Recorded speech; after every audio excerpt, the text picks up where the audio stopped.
Eine Sekunde nicht aufgepasst, schon ist ein Bauteil durchpoliert und es entsteht schnell ein Schaden in Höhe von mehreren tausend Euro. Damit dir das nicht passiert, haben wir einige Schritte für dich vorbereitet, damit du das Durchpolieren in Zukunft möglichst vermeiden kannst. Was sind denn eigentlich die Hauptgründe fürs Durchpolieren? Beziehungsweise warum polieren wir überhaupt durch? Was wir damit meinen, ist, wir durchdringen meistens oder vernichten die oberste Schicht des Lackes, was in den meisten Fahrzeugfällen der Klarlack ist. Das passiert besonders dann, wenn die Lackschicht einfach zu dünn ist und ich dementsprechend meinen Poliervorgang nicht an die Lackschicht anpasse. Oder aber wir ein nachlackiertes Teil haben, wo die Lackqualität einfach schlechter ist als bei dem restlichen Auto, sodass ich mit dem gleichen Polieraufwand auf einem Originallack gar kein Problem habe, aber auf der nachlackierten Fläche schneller den Klarlack vernichte. Und genau damit dir das in Zukunft nicht mehr passiert, zeige ich dir jetzt 5 einfache Dinge, auf die du unbedingt achten musst und dann auch nie wieder durchpolierst. Indiz Nummer 1. Farbtonunterschiede wie zwischen diesen beiden Bauteilen deuten ganz klar auf eine Nachlackierung hin.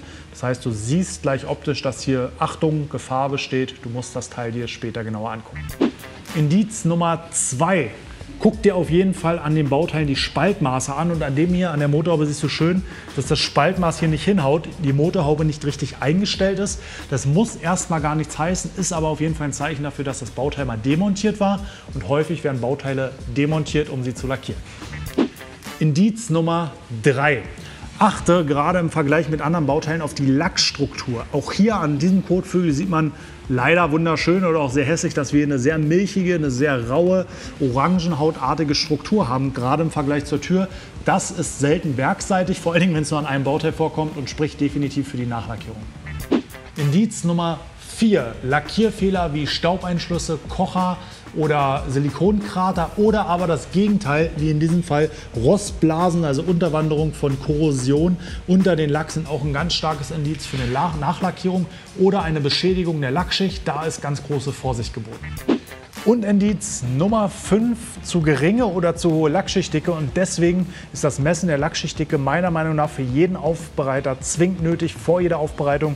Wie wir dabei vorgehen und vor allen Dingen, wie wir es schnell hinkriegen, zeige ich dir jetzt. Eines der günstigsten und gleichzeitig vielseitigsten Geräte ist dieses NexDiag PTG. Das hat nämlich dazu eine beiliegende App, bei dem ich sogar Berichte erstellen kann. Das heißt, ich kann mit dem Protokoll beginnen, kann es benennen, nennen wir es jetzt hier einfach mal der Einfachheit halber BMW M5 und kann auch die Fahrzeugart auswählen, kann aus verschiedenen Sachen auswählen, Stufenheck, Kombi, Schrägheck, Fließheck.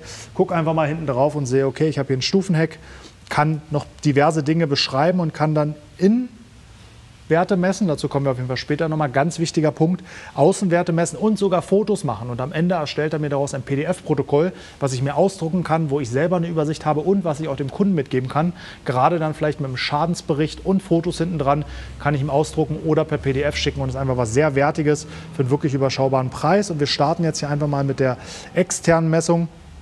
Klicken hier auf externe Messung und er gibt uns auch die Messbereiche vor, an denen ich starten kann. Und so bewege ich mich einfach einmal ganz entspannt ums Auto, setze das Gerät hier auf, drücke einmal auf Speichern. Er gibt mir auch schon in grün, gelb oder rot Anhaltswerte an, aus denen er selbst analysiert. Habe ich hier eine normale Schichtdicke, eine besonders dicke Schichtdicke oder eine besonders dünne Schichtdicke.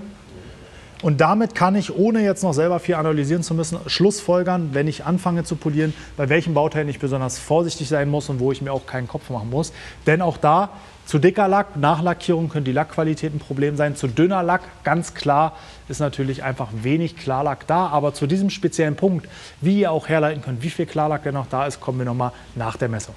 Ein Nachteil an diesen Geräten in der Preisklasse ist aber auch, sie können nur auf metallischen und nicht metallischen Oberflächen, also Alu, Stahl, Eisen messen.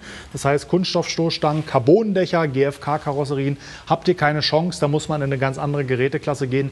Haben wir euch auch schon mal vorgestellt, geht dann so ab 3.000 € los. Und deswegen empfehle ich euch auch das Gerät. Ihr seid hier irgendwie ein bisschen über 100 €. Also eigentlich sollte sich jeder Aufbereiter sowas leisten, gerade um auf Nummer sicher zu gehen und sich einen mehrere tausend Euro umfassenden Schaden zu ersparen. Ich messe jetzt das Fahrzeug einmal durch und dann sehen wir uns nochmal zur Besprechung des Protokolls wieder und dann auch zu meinem ultimativen Tipp für die Bestimmung der Klarlackdicke.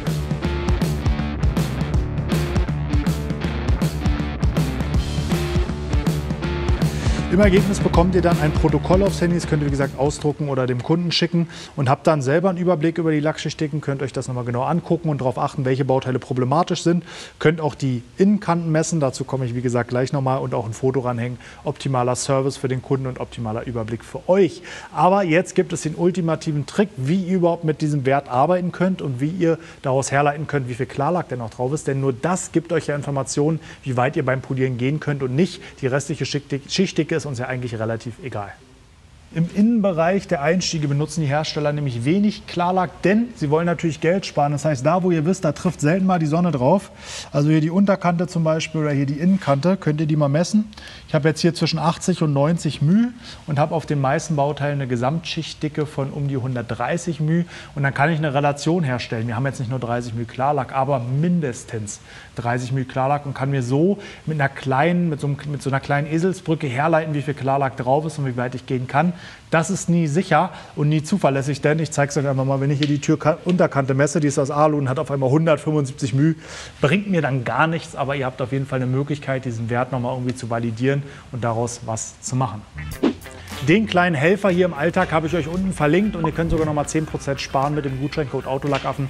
Findet ihr alle weiteren Informationen unten. Ansonsten in diesem Video hast du gelernt, welche 5 Indizien überprüfen kannst, um sicherzustellen, dass ein Auto nicht nachlackiert oder zu dünn lackiert ist, damit du im Zweifel nicht mehr durchpolierst in Zukunft, das jetzt ab sofort vermeiden kannst und dir Tausende von Euro sparst. Ich danke dir fürs Zuschauen, abonniere den Kanal, drück auf die Glocke, um kein Video mehr zu verpassen. Wir sehen uns beim nächsten Mal.